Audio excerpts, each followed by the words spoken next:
तो यारो कैसे हो सभी लोग। वेल नारुतो वर्स में एक होकागे बनना बहुत ही ज्यादा रिस्पेक्ट वाली बात होती है। एक होकागे अपने आप में ही बहुत ज्यादा पावरफुल होता है, बट सिर्फ पावरफुल होने से एक होकागे की पहचान नहीं होती, बल्कि जरूरी है कि वो स्ट्रांग होने के साथ साथ इंटेलिजेंट भी हो, काइंड भी हो, और सबसे मोस्ट इंपॉर्टेंट लोगों के बीच उसकी मैच्योरिटी दिखनी चाहिए। एंड दैट्स व्हाई आज मैं बात करूंगा नारुतो वर्स के कुछ ऐसे कैरेक्टर्स के बारे में जिनमें ये सारे गुण होने के बाद भी वो किसी वजह से होकागे नहीं बन पाए, बट वो होकागे की पोस्ट को डिजर्व करते थे। अब मैंने पहले ही इस लिस्ट में से कुछ कैरेक्टर्स को हटा दिया है, लाइक माइट गाय, सास्के या डांजो, और शायद मुझे इसका रीजन देने की जरूरत है भी नहीं। वेल आगे बढ़ते हैं और वीडियो को स्टार्ट करते हैं, लेकिन वीडियो स्टार्ट होने से पहले इस वीडियो को लाइक करके चैनल को सब्सक्राइब कर देना। So without wasting any time let's begin. Number 9 Madara Uchiha. Madara को नीचे रखने का एक बहुत बढ़िया रीजन है, इसलिए पहले सुन लो। वेल मादरा एक ऐसा शिनोबी था जो विल ऑफ फायर को कुछ हद तक इनहेरिट करता था। मादरा बचपन से ही इतनी ज्यादा लड़ाइयाँ और इतने ज्यादा वॉर्स को देख चुका था कि वो बस पीस चाहता था। वो एक ऐसी जगह बनाना चाहता था जहाँ पर वो अपने भाई के साथ शांतिपूर्ण जीवन बिता सके। मादरा एक ग्रेट लीडर भी था, बट स्टिल वो अगर होकागे बनता तो शायद एक बहुत बुरा होकागे बनता। शायद उसका पहला एम्बिशन 4 अदर ग्रेट नेशंस पर कब्जा करके उसे एक कंट्री में कन्वर्ट करना होता, जिससे शायद लोग उसकी रिस्पेक्ट करने की जगह उसे डरने लगते। मैं ये सब इसलिए नहीं बोल रहा क्योंकि मादरा मेरा फेवरेट नहीं है, बल्कि इट्स अ फैक्ट जो कोई भी मादरा फैन शायद एक्सेप्ट करना नहीं चाहेगा। Number 8 Sakumo Hatake, one of the most underrated character. जितने ज्यादा फिलर सीरीज में ऐड किए गए थे, अगर उसका 10% भी साकुमो की स्टोरी पर काम कर लिया जाता तो शायद इसका भी एक अलग ही फैन बेस होता। साकुमो के बारे में हम बस इतना ही जानते हैं कि वो एक काइंड पर्सन था। वो किसी भी मिशन और किसी भी बैटल से ज्यादा अपने टीममेट्स को तवज्जो देता था। पावर के मामले में भी वो 3 लेजेंडरी शानिन के कंबाइंड पावर से भी ज्यादा स्ट्रॉन्ग था, जो उसे एक टोबिरामा जैसे पावरफुल शिनोबी जितना स्ट्रेंथ तो होल्ड करवा ही सकता है, जिससे वो एक होकागे के लिए आराम से नॉमिनेट किया जा सकता था। Number 7 Fugaku उचिहा। अगर तुम फुगाकू को होकागे की लिस्ट में सिर्फ इसलिए नहीं देखना चाहते क्योंकि वो लीव विलेज के अगेंस्ट हो गया था, तो शायद तुम गलत हो। फुगाकू में वो हर चीज है जो एक होकागे के पोजीशन के लिए चाहिए होता है। वो पावर्स के मामले में मिनाटो का राइवल था, विलेज के लोगों के लिए उसके मन में काइंडनेस भी थी, वो विल ऑफ फायर को इनहेरिट भी करता था। फुगाकू चाहता तो अपने मांगेक्यू पावर्स को यूज करके नारुतो के अंदर शील्ड नाइन टेल्स को कंट्रोल कर सकता था, बट उसने ऐसा नहीं किया। फुगाकू के एविल बनने के पीछे डायरेक्टली डांजो का हाथ था और इनडायरेक्टली ओबिटो का। नंबर 6 रोरोनोवा जोरो। ये कैरेक्टर एनिमे के मल्टीवर्स में अब भी कहीं जिंदा है, जिससे इसके होकागे बनने के चांसेस अब भी है। तुम खुद एक बार सोच कर देखो, अगर जोरो होकागे बन जाता है तो पूरे एनिमे वर्स में कभी कोई लड़ाई होगी ही नहीं। जोरो मल्टीवर्स में ट्रैवल करते करते ऑलमोस्ट हर किसी से दोस्ती कर चुका है, जिससे अगर कभी इन फ्यूचर वॉर होती भी है तो वो जोरो को देखकर उसी वक्त वॉर रोक देंगे, और इसलिए मैं चाहता हूँ कि उसे अगला होकागे जरूर बनना चाहिए। Number 5 Obito उचिहा। वेल तुम लोगों का एक और फेवरेट कैरेक्टर जो मुझे उतना कुछ खास पसंद नहीं है, बट ओबिटो, और ओबिटो से मेरा मतलब है वो बच्चा वाला ओबिटो, अगर सेम इंटेंशन से बड़ा होता जैसा इंटेंशन उसका बचपन में था और एविल पाथ पर नहीं जाता, तो इन फ्यूचर वो एक बहुत अच्छा होकागे बन सकता था। ओबिटो को तुम नारुतो का एविल वर्जन भी कह सकते हो। ओबिटो बचपन में बिल्कुल नारुतो की तरह था, बट ओबिटो को चेंज किया निंजा वर्ल्ड के शिनोबी सिस्टम और मादरा के मैनिपुलेशन वर्ड्स ने। जब एडल्ट ओबिटो को काकाशी एज अ होकागे इमेजिन करता है तो उसमें ओबिटो कई हद तक बोरुतो में दिखाए गए नारुतो द होकागे की तरह ही था। नंबर 4 शिसुई उचिहा। नॉट सरप्राइजिंग कि ये लिस्ट उचिहा से भरी होगी, and it's an another one. शिसुई उचिहा the most powerful genjutsu user, one of the elite shinobi of Konoha. शिसुई the teleporter. शिसुई Ninja world में पीस चाहता था, जिसके लिए जितना हो सकता था उतना उसने किया। वो जानता था कि उचिहा क्लैन में विलेज पर कब्जा करने का सीक्रेट प्लान चल रहा है, और वो जब ये बातें विलेज के लीडर्स को बताता है तो वो शिसुई को क्लैन के हर एक मूवमेंट पर नजर रखने को भी बोलते हैं। शिसुई ने हिरुजन को ये अश्योर करवाया था कि अगर बात बिगड़ भी जाती है तो वो अपने कोतो अमात्सुकामी का यूज करके उचिहा क्लैन और फुगाकू के पर्सपेक्टिव को बदल देगा, बट डांजो के भड़वागिरी के चलते शिसुई मारा जाता है और हम एक और बढ़िया कैरेक्टर खो देते हैं। Number 3 Jiraiya, one of the 3 legendary Sannin, जिसने होकागे के प्रपोजल को 3 बार रिजेक्ट कर दिया था, बिकॉज ही नो कि वो जिस स्टाइल से काम करता है वो स्टाइल एक होकागे की रेप्यूटेशन पर बुरा असर डाल सकता है, और साथ में वो एक सुपर स्मार्ट स्पाई भी है, जिसे जानकारी इकट्ठा करने के लिए कई नए नए जगहों पर जाना पड़ता है। और ऐसे केस में अगर वो होकागे के प्रपोजल को एक्सेप्ट कर लेता है तो वो अपना शैडो होकागे वाला काम अच्छी तरह से फुलफिल नहीं कर पाएगा, जिससे कई बार विलेज पर अटैक होने से पहले जिराया को पता नहीं चल पाएगा, और जितनी भी जानकारी उसने रोग निंजाज एंड अकात्सुकी के बारे में इकट्ठा की थी वो सब धरी की धरी रह जाती। But on the other hand Jiraiya की जगह कोई और ऐसा कर पाता तो शायद जिराया होकागे पद के लिए मान भी जाता, जिससे पर्सनली मुझे तो बहुत ज्यादा खुशी मिलती। नंबर 2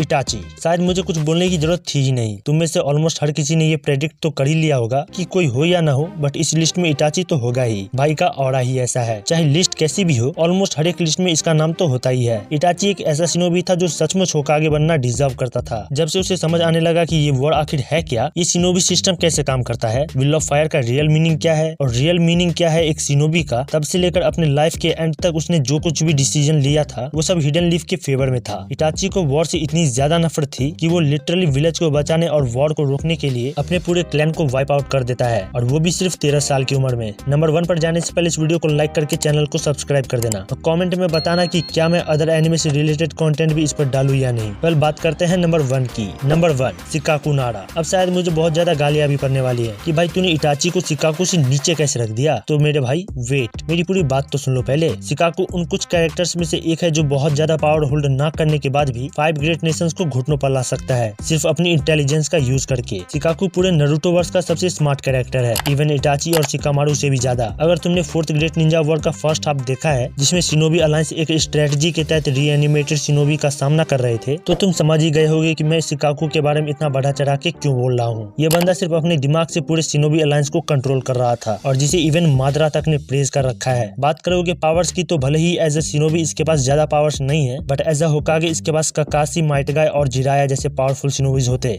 तो दोस्तों, ये था एक लिस्ट नारुतो वर्स के उन कुछ कैरेक्टर्स का जो होकागे बनना डिजर्व तो करते थे, बट किसी वजह से होकागे नहीं बन पाए। तुम लोगों को ये वीडियो कैसा लगा हमें कमेंट में जरूर बताना, एंड अगेन ये भी बताना कि अदर एनिमे से रिलेटेड कंटेंट मैं इस चैनल पर डालूं या नहीं। तब तक के लिए इस वीडियो को लाइक करके चैनल को सब्सक्राइब कर देना। मिलते हैं नेक्स्ट वीडियो में।